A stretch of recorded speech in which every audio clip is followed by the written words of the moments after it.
Hi there, my name's Ilana, and this is the INC Capital channel where we discuss citizenship and residency by investment solutions with our clients. Now, as I was walking through this beautiful area, the Lisbon Expo area, I was suddenly thinking that these flags are a beautiful spot to shoot a video about the language requirements when you decide to invest in a residency permit or citizenship in Europe.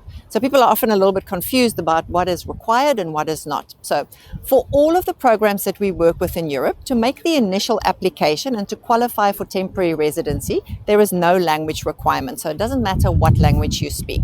Let me start with the easiest one from a language point of view. Most of my clients are English speaking.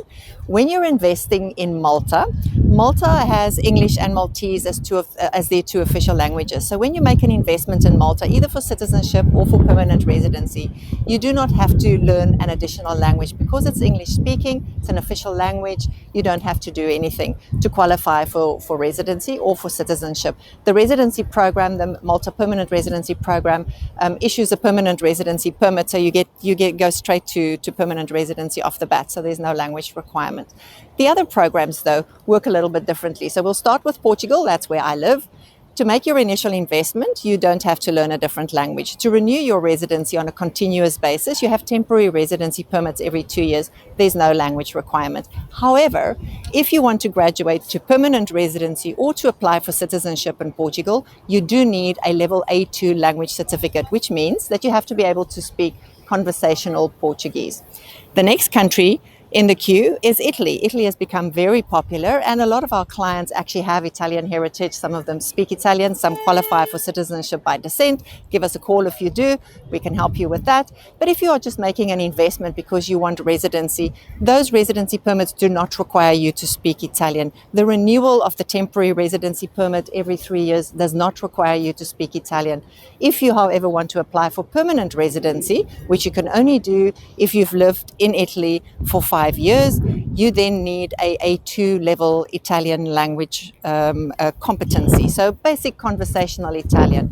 If 5 years later you want to apply for citizenship, you need a level B1 Italian capability, which means that you actually have to speak proper Italian. There's particular schools for that.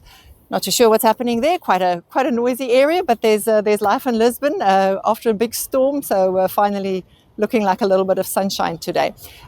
If we move a little bit further east and we go to Greece, Greece is quite interesting because for the initial permit, these are 5-year residency permits. If you follow the investment route, you also don't have to speak any language, anything other than whatever your home language is. If you move to Greece and you live there for 7 years, you are entitled to apply for citizenship. But at that point, you need to be able to speak proper Greek. So again, B1 Greek certificate required. So you need to be able to hold a proper conversation. So you can't just get away with the touristy version of Greek and kind of saying hello and thank you and order something. So you need, ultimately, for citizenship, you need to have your B1 certificate. The last island in the European Union that has a citizenship or a residency by investment program is Cyprus. Now, Cyprus is traditionally Greek. There's a huge English-speaking community. Business certainly happens in English. But if you make the initial investment, once again, you don't need to pass any language test. But if you move there and you live there, after 7 years, you can naturalize and you can apply for citizenship. But you do need to hold a B1 Greek language certificate. So not English, but Greek in this case. So that's your summary of the different requirements. Initial application, no language skills required. If you apply for permanent residency in Italy, Portugal, and eventually in Cyprus, you do need to have that language certificate. And of course, if you apply for citizenship, you need either the A2 in Portugal or the B1s in Italy, Greece, and Cyprus. Malta, your best bet if you don't want to learn another language because English is an official one. Thank you very much. Please do like the video, follow us, and see you next time. Thank you.